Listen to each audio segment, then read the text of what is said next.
ॐ नमः सिद्धेभ्यः।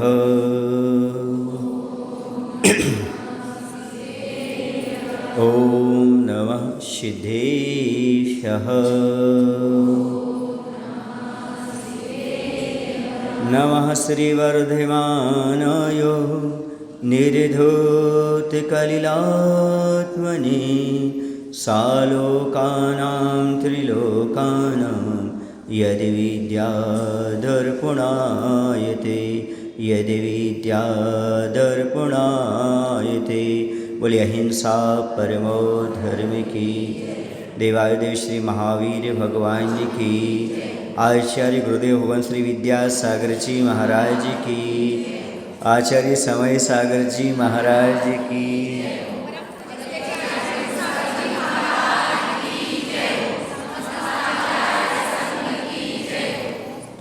16 कारण भावनाओं में आज अंतिम भावना है प्रवचन वत्सलत्व। वैसे प्रवचन भक्ति हम करके आए हैं, फिर प्रवचन वत्सलत्व क्यों रखा? यहाँ प्रवचन का अर्थ जिनवाणी नहीं है। यहाँ प्रवचन का अर्थ है जिनवाणी को पालन करने वाले साधर्मी बंधु। साधर्मी बंधु के प्रति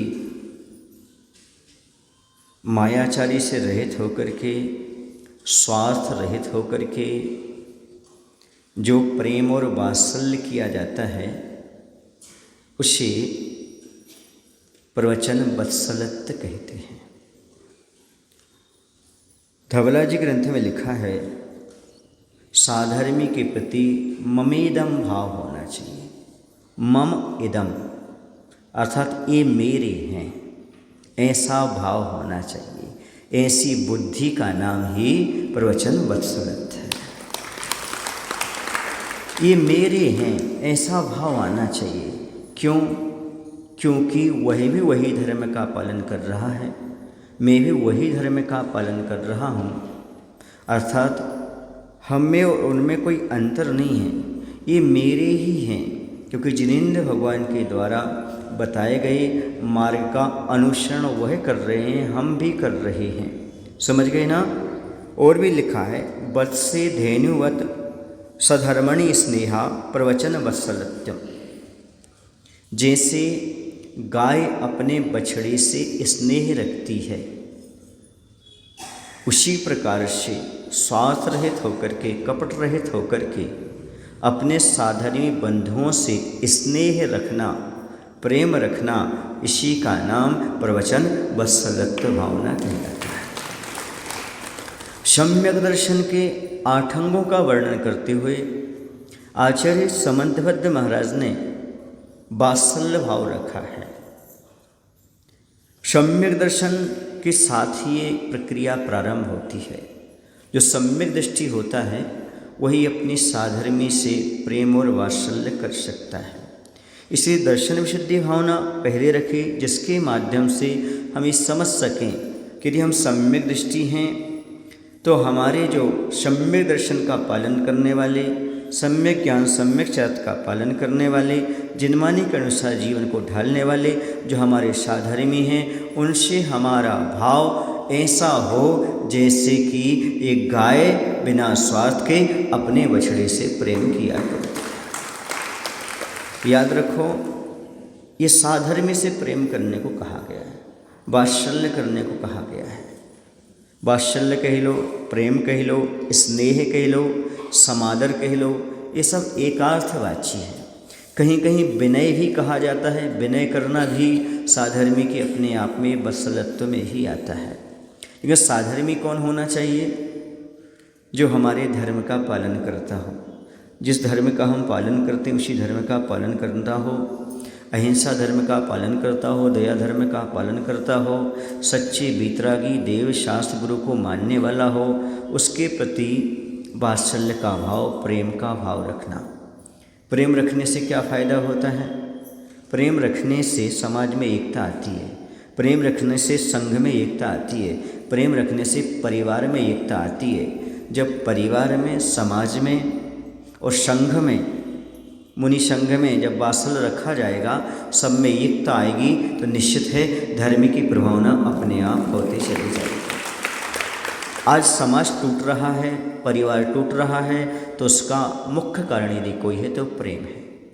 प्रेम का अभाव होने से, वात्सल्य का अभाव होने से हम साधर्मी से टूटते चले जा रहे हैं। वैसे ही साधर्मी गिनती के हैं, अंगुलियों पे गिनने बराबर हैं, उसी में बहुत सारे मतभेद हैं। और जब तक मतभेद रहोगे तब तक कैसे आगे बढ़ पाओगे? मन का भेद हो जाता है, मतभेद होते होते मन का भेद हो जाता है। जब मन का भेद हो जाता है फिर जुड़ना बहुत कठिन होता है।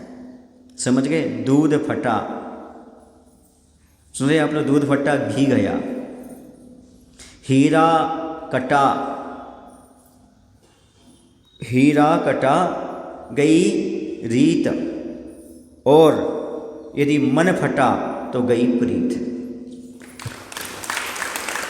यदि दूध फट जाता है तो क्या होता है? घी नहीं बनता। हीरा कट गया तो उसकी कीमत कम हो जाती है, और यदि आपका मन फट जाता है तो प्रेम समाप्त हो जाता है। और प्रेम के बिना जीवन कोई जीवन नहीं होता। जैसे बहुत सुंदर दिखने वाले फूल हों, अप्रैल फूल, की वाले फूल, कागज़ के फूल, वो यदि खुशबू ना दें तो उनका कोई महत्व नहीं होता।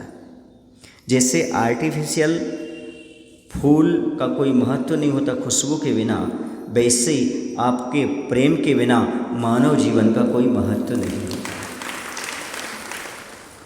एक बार बहुत सारे जानवर मनुष्यों से मिलने के लिए आए। किनसे मिलने के लिए आए? तो उन्होंने पूछा, भाई आप हमसे मिलने आए हो, आप में और हम में बहुत सारी समानताएं हैं, इसलिए हम आपसे मिलने आए हैं। बोले क्या समानताएं हैं? बोले आपके यहाँ सुंदर रूप वाले लोग हैं तो हमारे यहाँ भी सुंदर रूप वाले, देखो मोर कितनी सुंदर होती है। आपके यहाँ अच्छी वाणी वाले हैं तो हमारे यहाँ भी कोयल है, अच्छी वाणी बोलती है। आपके यहाँ भोजा ढोने वाले हैं तो हमारे यहाँ भी गधा है, भोजा ढो लेता है। आपके यहाँ भी खूब दौड़ने वाले तो हमारे यहाँ घोड़ा भी है। आपके यहाँ भी बहुत बड़े बड़े बल्कि मोटे मोटे लोग हैं तो हमारे यहाँ हाथी है। सुन रहे आप लोग की नहीं? उसे सारी बातें बता दी कि ये सारी की सारी खूबियाँ हम में भी हैं, आप भी में हैं, समझ रहे ना? इसलिए हम आपसे मिलना चाहते हैं। सारी बातें करने के बाद उसने कहा कि देखो आप में और हम में एक ही अंतर है, लेकिन वो आप में समाप्त हो चुका है, इसलिए हम आपकी बरादरी में आना चाहते हैं। बोले हम में और आप में क्या अंतर है? बोले एक ही अंतर है कि हम लोग प्रेम से नहीं रह पाते हैं और आप लोग प्रेम से रह लेते हो, यही अंतर है। और अब आप में ये अंतर समाप्त होता जा रहा है, मतलब ये प्रेम की भावना आपके यहाँ से समाप्त होती जा रही है, इसलिए आप जानवर जैसे होते जा रहे हैं। इसलिए हम आपको साधारण बनाने के लिए उपस्थित हुए। ताली क्यों बजा दी आपने? इसमें तो ताली बजाने नहीं थी, इसे तो समझना था कि हमारे लिए अब प्रेम वात्सल्य के साथ रहना चाहिए। यदि जानवर में और इंसान में कोई फर्क है, इतना ही है कि जानवर दिन रात लड़ते भिड़ते रहते हैं, लेकिन मनुष्य प्रेम के साथ एक घर में रह लेते हैं। एक दूसरे को थाली को नहीं छीनते, भोजन को नहीं छीनते। पशुओं के पास ऐसा है कि अपना खाने के बाद दूसरे के छीनने के भाव रहते हैं, एक दूसरे की झपट करते हैं, लड़ते हैं, सींग मारते हैं, भौंकते हैं, दहाड़ते हैं। लेकिन यदि ये इंसान करने लगे तो इंसान में और जानवर में कोई अंतर नहीं है। यदि जानवर और इंसान में कोई अंतर है, इतना ही है कि वो अच्छे प्रेम से रह ले, वो मनुष्य कहलाते हैं। ऐसा कौन सा कहना चाहिए चीज़ है, कौन सी चीज़ है जो बचपन में मुफ्त मिलती है, जवानी में कमाना पड़ती है और बुढ़ापे में मांगना पड़ती है? एक प्रेम ही है जो बचपन में बिना मांगे मिलता है, हर कोई देता है। बच्चे को हर कोई प्रेम देता है, हर कोई लुटाता है। और जवानी में कमाना पड़ता है। जैसा आप व्यवहार करेंगे सामने वाले के साथ वैसा आपको प्रेम मिलने वाला है। और बुढ़ापे में मिलता नहीं, कमाई भी नहीं कमाता, मांगना पड़ता है, भैया हमारा भी ख्याल रखो, हम भी परिवार के सदस्य हैं। ये प्रेम बचपन में कैसा मिलता? मुफ्त मिलता है। जवानी में कमाना पड़ता है और बुढ़ापे में मांगना पड़ता है। मैं ये कह रहा हूँ, ये उन्होंने लिखा है जिन्होंने जवानी में कमाया नहीं होगा, लेकिन जो जवानी में प्रेम कमाते हैं बुढ़ापे में उन्हें प्रेम अपने आप प्राप्त होता है, मांगना नहीं पड़ता है। जवानी में यदि आपके पुत्र परिवार के संस्कार विहीन रहे होंगे तो निश्चित है आपको बुढ़ापे में प्रेम नहीं मिलेगा। और यदि आपके बच्चे परिजन जवानी में संस्कारवान रहे होंगे, शादियों के पास आए होंगे, सम्यक दृष्टि होंगे, तो बुढ़ापे में आपको निश्चित रूप से प्रेम मिलेगा, आपको मांगने की आवश्यकता नहीं पड़ेगी। आज जगह जगह पर वृद्धाश्रम खुल रहे हैं, उसका मुख्य कारण क्या है? उसका मुख्य कारण यदि कोई है तो प्रेम का अभाव, ये वात्सल्य का अभाव। आचार्यों ने जो भी हमारे लिए भावनाएं दी हैं, जो भी सम्यक दर्शन में अंग बताए हैं, वो परिवार समीचीन रह सके, माता पिता का भी परिवार में सम्मान रह सके, इसलिए भी व्यवस्थित रखी हैं। धर्मात्मा वही होता है जो समाज में भी व्यवस्थित रहता है, मंदिर में व्यवस्थित रहता है, इसके साथ साथ परिवार में जाकर के भी व्यवस्थित रहता है, वही धर्मात्मा होता है। ऐसा ना हो कि माता पिता जो है ना वह दुखी हों, हाँ, और ये आकर के मेंबर बना हो। कमेटियों के मेंबर बनने से, संस्थाओं के मेंबर बनने से पहले ये ध्यान रखो आप परिवार के मेंबर हैं कि नहीं। जैसे संस्था के रूल्स निभाना पड़ते हैं, उसमें तन मन धन समर्पित करना पड़ता है, वैसे आप अपने परिवार में तन मन धन से समर्पित हैं कि नहीं, ये पहले देख लो, उसके बाद किसी संस्था के मेंबर बनने का प्रयास करना। कंजूस हो, परिवार का मेंबर बनो। किसका मेंबर बनो?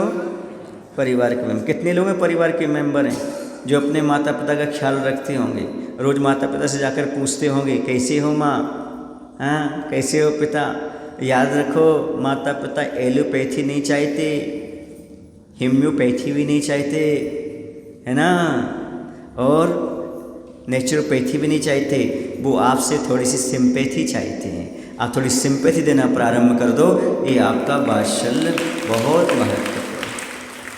साधर्मी हैं आपके माता पिता, साधर्मी हैं, उन्हीं ने धर्म सिखाया है। आपके भाईजान साधर्मी हैं, आपके पति पत्नी आपस में साधर्मी हैं, इनके प्रति आपका कुछ न कुछ तो योगदान होना चाहिए। प्रेम और वात्सल्य की भावना अपने जीवन में जगाना चाहिए। साधर्मी के प्रति सद्भाव बना रहे, प्रेम बना रहे, समझ रहे ना, और धर्म की परंपरा आगे बढ़ती रही, इसके लिए हमें हमेशा प्रेम रखना चाहिए। धर्मात्मा रहेंगे तो धर्म आगे बढ़ेगा, वरना धर्म बढ़ने वाला नहीं है। आचार्यों ने लिखा है, मूलाचार ग्रंथ जब पढ़ते हैं हम लोग, मूलचर्या को पढ़ते हैं, उसमें लिखा है कि साधु को भी सावक की विनय करना चाहिए। अब सोचो भैया, इतनी बड़ी बात कही, फिर सावक को सावक की विनय करना चाहिए कि नहीं? तो महाराज को विनय कैसे करना चाहिए सावक की? सावक ने श्रद्धा भक्ति से हाथ जोड़ के नमोस्तु किया है, उसको आशीर्वाद दे करके उसका नमोस्तु स्वीकार करना ही ये सावक की विनय है। समझ में आना ना? उसको ऐसा लगे कि हमें महाराज ने देख लिया है, उनकी दृष्टि हमारे ऊपर पड़ गई है, उतने में वो गदगद हो जाता है। आचार्य से की एक दृष्टि पड़ जाती थी और मुस्कुरा के आशीर्वाद दे जाते थे, सारे लोग अपनी थकान को दूर कर लेते। समझ में आ रहा है? इसके माध्यम से दिखता है कि हाँ कुछ ना कुछ तो हमें मिल रहा है, हम कुछ ना कुछ तो कर रहे हैं। और जब प्रवचन में महाराज बोलते हैं, हे धर्म प्रेमी बंधुओं, क्या बोलते हैं? आपको धर्म से प्रेम है? किन लोगों को जरा हाथ ऊपर कर, धर्म से प्रेम है? अपने भाई से,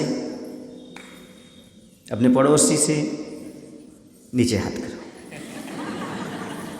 जिसे धर्म से प्रेम होता है उसे धर्मात्मा से प्रेम हुए बिना रह ही नहीं सकता। क्योंकि आचार्य समंतभद्र महाराज ने लिखा है, ना धर्मो धार्म कैर बिना। धर्मात्मा के बिना धर्म नहीं मिलता। अब धर्म से प्रेम, धर्मात्मा तो पहले चाहिए। यदि धर्मात्मा सामने नहीं हो तो धर्म से प्रेम कैसे करोगे? इसी धर्मात्मा से प्रेम करना ही धर्म से प्रेम करना है। धर्मात्मा का सम्मान करने का ही अर्थ धर्म का सम्मान करना है, और धर्मात्मा का अपमान करने का अर्थ है धर्म का अपमान करना है। यदि आप धर्मात्मा से प्रेम कर रहे हो, अपने आत्मधर्म से प्रेम कर रहे हो, आप अपनी आत्मा में जो धर्म है उससे प्रेम कर रहे हो। ये मत समझो कि हम सामने वाले से प्रेम कर रहे हो, नहीं, ये बताता है कि आपके अंदर धर्म है। यदि आप धर्मात्मा से प्रेम करते हो तो, और यदि आप धर्मात्मा से नफरत करते हो, समझना आपको धर्म से भी प्रेम नहीं है, क्योंकि धर्मात्मा को छोड़ करके धर्म कहीं भी उपलब्ध नहीं होता। दीवालों में नहीं होता, मंदिरों में नहीं होता, सुन रहे, धर्मशालाओं में नहीं होता, पुस्तकों में नहीं होता। धर्म तो एक धर्मात्मा के अंदर हुआ करता है। धर्मात्मा से प्रेम करो, उनका आदर करो।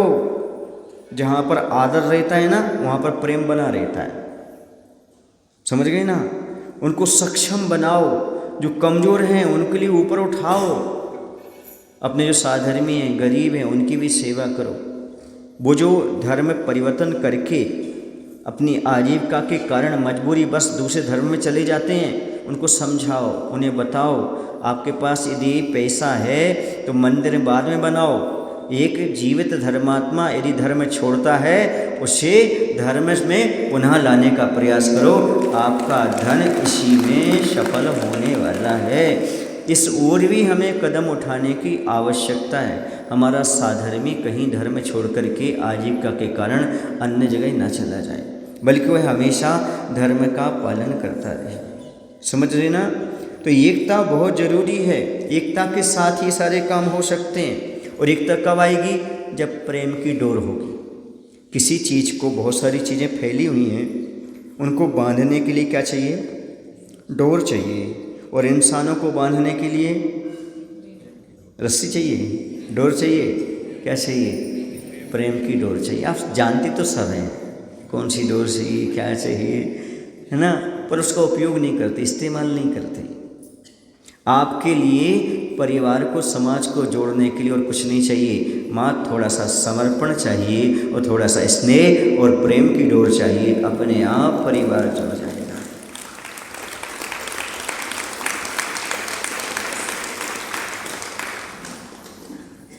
थोड़ी सी कंजूसी कम हो रही है। यूज एंड थ्रो आज की कल्चर है, आज की संस्कृति है। Use and throw. आजकल ऐसी सामग्रियाँ आ गई हैं, थाली वगैरह, प्लेट वगैरह, आप खाओ, है ना, उसमें सामग्री और प्लेट को फेंक दो, है ना। बस यही आपने इंसान के साथ अपना लिया है, यही आपने इंसान के साथ अपना लिया, ये गलत कर दिया आपने। आपने जैसे बर्तनों के साथ कर लिया यूज एंड थ्रो, वैसे इंसान के साथ कर लिया। पर याद रखो बंधुओं, यूज एंड थ्रो की यदि आप पद्धति अपनाएंगे, समाज कभी एक नहीं होगी और कभी आप बादशाह को नहीं अपना पाएंगे। हमने सामने वाले से काम निकाला, बस जब तक काम था तब तक सलाम था, बोलो ना, और जैसे काम निकल गया दूर से प्रणाम। ये जो पद्धति चल रही है परिवार में, समाज में, ये आपके लिए बहुत घातक है। यूज एंड थ्रो की कल्चर को समाप्त करने का प्रयास करिएगा। पहले सुना जाता था कि वस्तुओं का निर्माण इसलिए हुआ है कि हम उसका इस्तेमाल कर सकें, और इंसान का निर्माण इसलिए हुआ है कि हम उससे प्रेम कर सकें। सुन रहे आप लोग कि नहीं? और आज क्या हो गया है? वस्तुओं से प्रेम हो गया है और इंसान का इस्तेमाल हो रहा है। ये प्रेम का अभाव है, ये प्रेम का अभाव। हमें वस्तुओं का इस्तेमाल करना है और व्यक्तियों का से प्रेम करना है। जब ये भावना हमारे अंदर जागृत हो जाएगी, तभी जाकर के ये आपका प्रवचन वात्सल्य की भावना की सार्थकता होगी। इसलिए कह रहा हूँ आपसे, मुनि की बात करना अलग है, मुनि तो आपस में प्रेम वात्सल्य रखें ही, लेकिन अभी हम उपदेश साधकों को दे रहे हैं, तो साधकों के लिए यही कहना है मेरा, भाई भाई से प्रेम होना चाहिए। आज भाई भाई के साथ धोखाधड़ी करता है, चंद पैसों के लिए प्रेम का रिश्ता तोड़ देता है, खून का रिश्ता तोड़ देता है, उनके लिए समझने की आवश्यकता है। एक मैं आपके सामने उदाहरण रख रहा हूँ। एक नगर में एक बहुत अच्छे नागरिक रहते थे, धार्मिक थे। उनके 2 पुत्र थे। जैसे उनके माता पिता थे वैसे ही संस्कार उन बच्चों में थे। बचपन से ही उन्होंने साधु संगति, प्रेम, दया, करुणा आदि के संस्कार डाले थे, तो बच्चों में बहुत अच्छे संस्कार थे। पिता और माता का उम्र का बढ़ना हुआ। उन्होंने विचार किया कि देखो हमारे दोनों बच्चे हमारे सामने बहुत अच्छे हैं, आगे चल के ऐसा ना हो इनमें कोई गड़बड़ी आ जाए, इसलिए जीते जी ही संपत्ति के 2 हिस्से कर देना चाहिए, ताकि बाद में कलह ना हो, लड़ाई झगड़ा ना हो। माता पिता ने बहुत अच्छा विचार रखा और दोनों की संपत्ति का विभाजन कर दिया। तुम्हारी इतनी एकड़ ज़मीन रहेगी, तुम्हारी इतनी रहेगी, तुम्हारा ये मकान रहेगा, तुम्हारा। दोनों संतुष्ट। माता पिता की बात को दोनों ने नहीं टाला। क्यों नहीं टाला? क्योंकि वो संस्कारवान थे। उन्हें संपत्ति कमाना कम सिखाया था, धर्म कमाना ज़्यादा सिखाया था। उनके पास धार्मिक संस्कार अधिक थे। अब धार्मिक संस्कार होने का ये बेनिफिट होता है, जीवन अच्छे से निकल जाता है, अंत समय अच्छे से हो जाते हैं। यदि बच्चों में बचपन में संस्कार डाल दिए जाएं तो आपके अंतिम संस्कार अच्छे से हो जाते हैं, आपका समाधि मरण साता से हो जाता है। यदि बच्चों में बचपन में संस्कार डाल दिए जाएं, वो अच्छे संस्कारवान हो जाएं। जैसे आज वर्तमान में भी आपके यहाँ सारे बच्चे संस्कारवान होकर के भगवान का अभिषेक पूजन कर रहे हैं, यदि ये संस्कार बने रहे तो मैं कहता हूँ आपका अंतिम संस्कार बहुत अच्छा होगा, आपका जीवन उपशनहार बहुत बढ़िया होगा। इसलिए बच्चों में ऐसे संस्कार डालो जिनके माध्यम से आपको अंत संस्कार में सहूलियत जाए, अंत में आप समाधि मरण पूर्वक, क्षमता पूर्वक अपने शरीर को छोड़ सको। और दोनों माता पिता का अपने हिसाब से क्षमता पूर्वक मरण हो गया। मरण होने के उपरांत अब दोनों भाई कैसे रहें, क्या करें? अब जो बड़े भाई थे, बड़े भाई के यहाँ ज़्यादा संतान थी, छोटे के भाई के बाद कम संतान थी। अब दोनों की ज़मीन अपनी अपनी थी और आमने सामने खेत थे, ज़्यादा दूरी पर नहीं थे, है ना।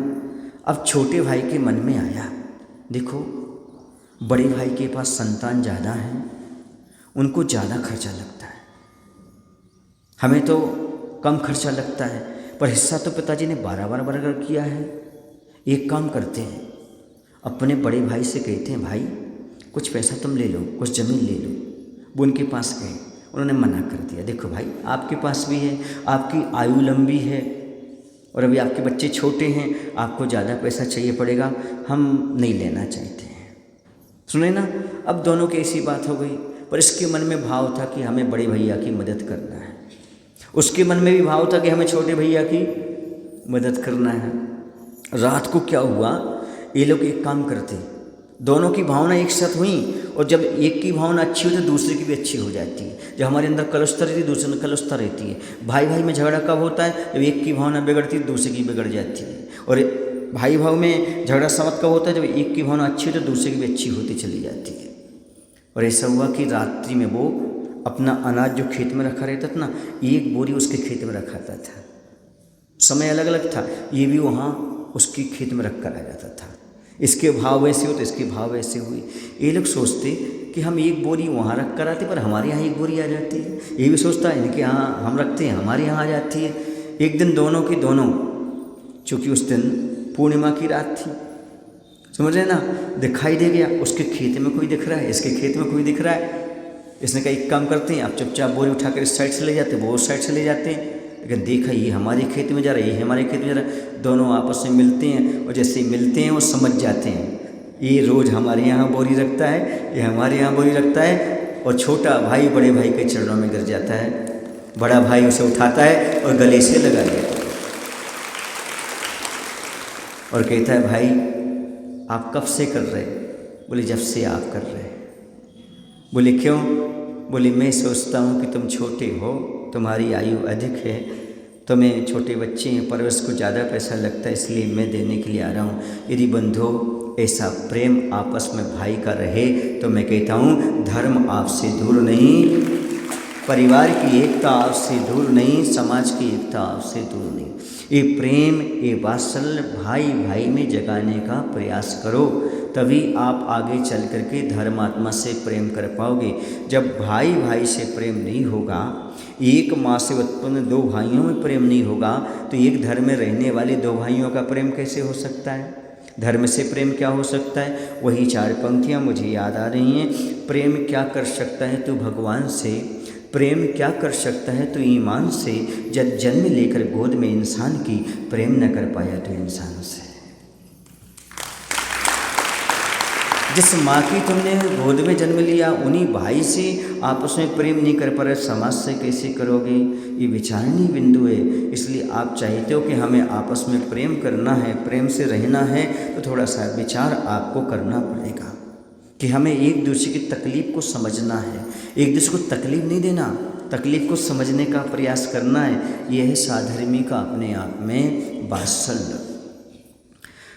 आप लोग बहुत सारे भाई भाई आकर के तस्वीर खिंचवा लेते हो, खिंचवाते कि नहीं खिंचवाते? और अपने घर में भी तस्वीर टांग लेते हो, है ना? ये हमारे भाई, ये हमारे भाई हैं। लेकिन ये पूछना चाहता हूँ, क्या उन्हें भाई कहते हैं? उन्हें भाई कहते हैं जो तस्वीर में साथ हों, बल्कि उन्हें भाई कहते हैं जो तकलीफ में साथ हों। अपने वो नहीं होते जो तस्वीर में साथ खड़े होते हैं, अरे अपने तो वो होते हैं जो हम पर तकलीफ आए तो हमारे साथ खड़े होते हैं। तस्वीर में खड़ा होना अलग है और तकलीफ में खड़ा होना अलग है। तस्वीर में भले भी आप खड़े ना हो, पर तकलीफ में खड़े हो, तब मानेंगे आप साधर्मी हो। समझ में आ रहा है ना? बहुत सारे शिवरार्थी आपस में फ़ोटो खींचते हैं, तस्वीर अच्छे से रख लेते हैं, पर जब तकलीफ आती है तब यदि साथ देते हो तो आप सच्चे शिवरार्थी माने जाते हैं। मैं उन लोगों से कहना चाहता हूँ जिनका मात्र एक ही कार्य है, समाज में विध्वंस फैलाना, समाज में लड़ाई झगड़ा करना, कहीं ना कहीं से विकल्प पैदा करना। उनसे कहना चाहता हूँ कि आज के दिन तो कम से कम समझो। क्या समझो? तोड़ना नहीं जोड़ना सीखिए, तोड़ना नहीं जोड़ना सीखिए। अब तो आदमी की तरह जीना सीखिए, अब तो आदमी की तरह जीना सीखिए। नफ़रत के पौधे बहुत लगा लिए, नफ़रत के पौधे बहुत लगा लिए, अब तो प्रेम की पौध रोप कर देखिए, अब तो प्रेम की पौध रोप कर। अब समाज में प्रेम की लहर होना चाहिए। जब प्रेम की लहर फैल जाएगी, एकता आ जाएगी, एकता आ जाएगी तो सारे रुके हुए कार्य अपने आप हो जाएंगे। जब मन एक हो जाते हैं तो धन तो अपने आप बरसने लगता है। बस मन की एकता की आवश्यकता है। हम जब समाज में एक हो जाएंगे तो सारी चीज़ें अपने आप आ जाएंगी। महाराज जी इतना सारा प्रवचन आप क्यों दे रहे हो? आपको भगवान बनना है ना? कितने लोगों को भगवान बनना है? पहले इंसान बन जाओ। इंसान बने बिना भगवान नहीं बन सकते। सीधी सी बात है। यदि इंसान को इंसानियत के तराजू से तोल कर चलोगे, अच्छे से रहोगे, तो आचार्य कहते हैं एक दिन तुम तीर्थंकर बन जाओगे। ये तीर्थंकर प्रकृति के बंधन में कारण। भाई से भाई प्रेम करेगा तो तीर्थंकर बनेगा, साधर्मी से साधर्मी प्रेम करेगा तो तीर्थंकर बनेगा। ऐसा मैं नहीं कह रहा हूँ, तीर्थंकर की स्वयं घोषणा है। जो ऐसा करके बन चुके हैं उनकी घोषणा है। जिन्होंने भाई भाई से प्रेम रखा है, साधर्मी से प्रेम रखा है, लुटाने के बाद वो क्या बन गए? तीर्थंकर। अनुभव करके गए हैं वो, तभी तीर्थंकर। वो अपनी दिव्य ध्वनि से कह रहे हैं, हे भव्यात्माओं, हे सम्यक दृष्टि जीवो, अपने भाई से, अपने साधर्मी से प्रेम करो, तुम भी हमारे पास कमलासन पर आ जाओगे। ये है साधर्मी से प्रेम करने का, ये है साधर्मी से वात्सल्य रखने का फल। ये कोई सहज नहीं है। आप समझ रहे भाई को धोखा दे देगी, धोखा देकर के कहाँ जाओगे? कौन सा सिंहासन मिल जाएगा आपको धोखा देने से? मिलेगा, रिजर्वेशन हो जाएगा आपका। यदि भाई से भाई धोखा देगा तो रिजर्वेशन होगा। साधर्मी से नफरत करेगा तो रिजर्वेशन होगा। पूछो कहाँ का होगा? नरकों का। यदि ऊपर का रिजर्वेशन चाहते हो तो भाई से भाई का नफरत जो पल रही है उसको समाप्त करने का प्रयास करो। ये प्रकृति का नियम है कि जैसा प्रकृति में बीज बोया जाता है वैसा ही प्राप्त होता है। अब देखिएगा, आपको गन्ना बोल पाना है तो क्या क्या डालना पड़ेगा आपको? गन्ना का बीज। आपके लिए चना चाहिए तो, अक्की चाहिए तो, है ना, जैसा आपको चाहिए है खेत से, बोलो ना, वैसा ही बीज डालना पड़ेगा ना। ऐसा तो नहीं आपने आम डाला और अंगूर निकला हो, द्राक्ष निकला हो, माविना काई डाल दी और आपको द्राक्ष निकला हो, ऐसा तो नहीं हुआ ना। फिर कैसा हुआ? आम माविना काई तो माविना काई, है ना, और द्राक्ष तो द्राक्ष। वैसे ही बंधु, नफरत से नफरत मिले, मिले प्यार से प्यार, जैसा बोया बीज को वैसा फल तैयार। आम बोगे आम मिलेगा, द्राक्ष बोलोगे द्राक्ष मिलेगा। समझ रहे ना? नफरत दोगे नफरत मिलेगी, प्यार दोगे प्यार मिलेगा। ये प्रकृति का नियम है। इसलिए आप खेत से जो चाहते हो वो बीज डालो, और दुनिया से जो चाहते हो वो व्यवहार डालो। जैसा व्यवहार तुम दुनिया से करोगे वैसा व्यवहार लौट करके आपके पास आएगा। याद रखना, खेत में डाला हुआ बीज आ भी सकता है और नहीं भी आए, खराब भी हो सकता है, सूख भी सकता है, ऐसे ही लेकिन जब भी आएगा तो उसी रूप में आएगा, अन्य रूप में नहीं आएगा। ये भी ध्यान रखना। ऐसे ही सामने वाले से प्रेम करोगे तो नियम नहीं कि आपको उससे प्रेम मिले, लेकिन जब भी प्रेम मिलेगा तो प्रेम देने से ही मिलेगा, उसके अलावा आपको कभी प्रेम मिल नहीं सकता। एक बात और ध्यान रखो, आप किसी को कुछ दो या ना दो, जिसके प्रति प्रेम हो उसे देने का भाव अवश्य होता है। बोलो ना, गर्लफ्रेंड बॉयफ्रेंड, जिससे प्रेम हो उसे कुछ ना कुछ गिफ्ट देने का भाव जरूर होता है। भाई से भी हो सकता है, परिजन से भी हो सकता है। बोलो ना, होता कि नहीं होता है? जैसे आप अपनी पत्नी से प्रेम करते हो, कहीं बाहर जाते तो कुछ ना कुछ चीज़ उसको लाते हो कि नहीं? बोलो ना, पत्नी कहीं जाती है तो पति को कुछ ना कुछ लाते कि नहीं लाते? हाँ, लाना नहीं पड़ता क्योंकि चेकबुक उनके पास ही रहती है। मोबाइल में आजकल सब कुछ चल रहा है, लाने की जरूरत ही नहीं, आप खुद खरीद लीजिएगा। समझ रहे ना? पर भाव होता कि नहीं होता? एक बार ये चीज़ अपने किसी को ले जाएं, बच्चों को ले जाएं, पिता को ले जाएं, हो जाए, यदि प्रेम हो तो सीधी सी बात है, घर में सामंजस्य बनाने के लिए ऐसे ही करना। एक चीज़ कोई अपनी पत्नी के लिए लाना तो अपनी माँ के लिए भी लाना, घर में सामंजस्य बनाना। एक कोई चीज़ आप अपने पति को लाना तो ससुर बाबा को भी लाना, घर में सामंजस्य और प्रेम अपने आप बना रहेगा। तुम भी यदि कोई चीज़ अपनी माँ को लाते हो तो पत्नी को भी लाना, बड़ा आनंद रहेगा। एक परिवार से मैंने पूछा कि आपके परिवार में इतना अच्छा सामंजस्य क्यों है, क्यों है, ऐसी क्या बात है? बोले, मैंने अपनी पत्नी को कह रखा है जो कुछ चीज़ तुम अपने पास लाओ ना तो अपनी सासू माँ को भी लाना। तो बोले ऐसा कैसे सामंजस्य बना? इसलिए बना है क्योंकि जो कुछ चीज़ हमारी पत्नी लाती है ना तो हमारी माँ तो बुजुर्ग हैं, उन्हें ज़्यादा चीज़ें चाहिए नहीं पड़ती हैं, वो सब किसकी हो जाती हैं? बहू की हो जाती है। समझ में आ रहा है आपको कि नहीं आ रहा है? वो सासू माँ कहेगी बेटे इतना सारा हम रख के क्या करेंगे, तुम्हारे लिए रख लो, ये हमारी फैशन के दिन गए, हमें नहीं करना, ये तुम अपने बोलो ना, सही है ना? और पति कहता है घबराओ मत, कमा मैं रहा हूँ, तुम तो लुटाओ, तुम्हें क्या चिंता है लुटाने के लिए, मैं तो कमा रहा हूँ ना। हाँ, और सब तुम्हारे पास तो आना है। सासू को तो कभी कभी उपयोग करना है, तुम्हें तो हमेशा उपयोग करना है ना? सही। तो घर का सामंजस्य बनाने के लिए थोड़ी सी एक दूसरे की चॉइस पर भी ध्यान रखें, और अपने लिए लाएं तो दूसरे के लिए भी लाएं, भले वो सामने वाला लेता हो या ना लेता हो, उससे प्रेम बढ़ता है। ये नियम है। यदि आपका किसी के प्रति प्रेम है तो तुम दिए बिना तो रह ही नहीं सकते, कुछ ना कुछ दोगे दोगे दोगे, ये नियम है। बोलो ना, सही है ना? लगेगा हम जिसको प्रेम है हमें करना, हमें करना। यदि आपको मंदिर से प्रेम है तो मंदिर में दान करोगे, आपके लिए मुनि से प्रेम है, आहार दान करोगे, बैयावृत्ति करो, कुछ ना कुछ आप दिए बिना रह ही नहीं सकते। ये प्रेम का मापदंड है कि आप तन मन धन से कुछ ना कुछ समर्पित अवश्य किया करते हो। ये आपके प्रेम की परीक्षा है, आप प्रेम करते कि नहीं करते। मैं तो ये कहता हूँ परिवार में कुछ दीवा ना दो, कम से कम थोड़ा समय देने का प्रयास करो। माता पिता के पास 5 मिनट बैठ जाओ, उनसे चर्चा कर लो, बात कर लो, साधर्मी से चर्चा करो, बात करो। इतनी तो मैंने अभी आपसे कह दी। दूसरी बात कहता हूँ, यदि समाज में एकता बनाए रखना हो तो क्या करना चाहिए, और परिवार में एकता बनाए रखना हो तो क्या करना चाहिए। परिवार में एकता बनाए रखना चाहते हो तो सामूहिक भोजन करना चाहिए। उठा सामूहिक भोजन करना चाहिए। परिवार में यदि आप सामंजस्य बनाए रखना चाहते हो तो समाज में सामंजस्य बनाए रखने के लिए क्या करना चाहिए। अध्यक्ष साहब, कुमार अंकल, मल्लप्पा, क्या करना चाहिए तो सुन लो। समाज में सामंजस्य बनाने के लिए अच्छा विधान और भजन रखना चाहिए, इसके माध्यम से समाज में एकता बनी रहे।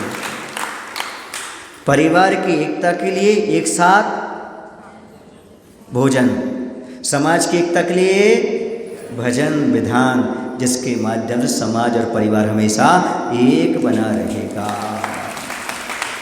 मैं इसलिए कह रहा हूँ ये बात क्योंकि विदिशा से निर्यापक श्रमण नियम सागर जी महाराज के यहाँ सूचना आई हुई है कि महाराज जी से कहो कि वो विधान की डेट फिक्स करें।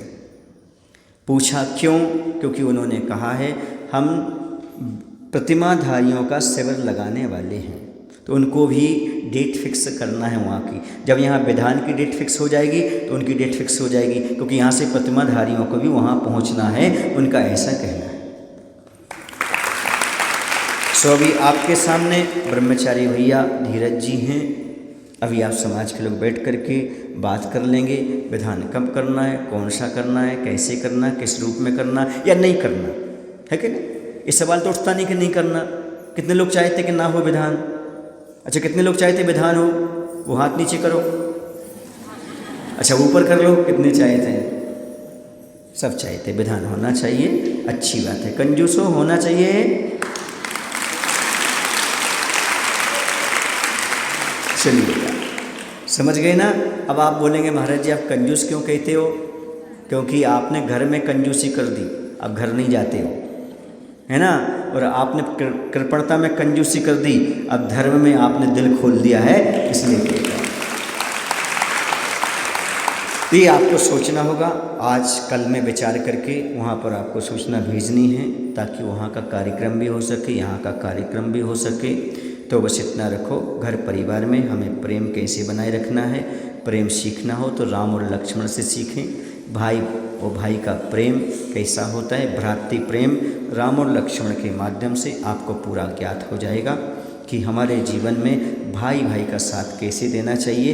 क्योंकि वनवास राम को हुआ था, लक्ष्मण को नहीं हुआ था, लेकिन हमारा भाई जहाँ रहेगा वहीं हमारे लिए अयोध्या है। ऐसी भावना रखने वाले भाई लक्ष्मण ने दर दर भटके, जंगल में गए, साथ दिया, सब कुछ किया। ये भ्रातृ प्रेम आज विश्व में प्रसिद्ध है। ऐसी हमारी भारतीय संस्कृति रही है। उस संस्कृति को आज भी हम पुनर्जीवित रह सकते हैं। कम से कम भाई के प्रति सद्भावना, प्रेम रखने का प्रयास करिए, उसका सहयोग दीजिएगा, तभी आप आगे चल कर के तीर्थंकर जैसे महान हैसियत को प्राप्त कर पाएंगे। बोले महावीर भगवान की। आचार्य गुरुदेव भगवान श्री विद्यासागर जी महाराज की जय। हे प्रभु, हम सभी को इतनी शक्ति, इतनी बुद्धि देने की कृपा करो, ताकि हम धर्म से, धर्मात्माओं से प्रेम कर सकें और अपने जीवन का उत्थान कर सकें। नमोस्तु भगवान, नमोस्तु।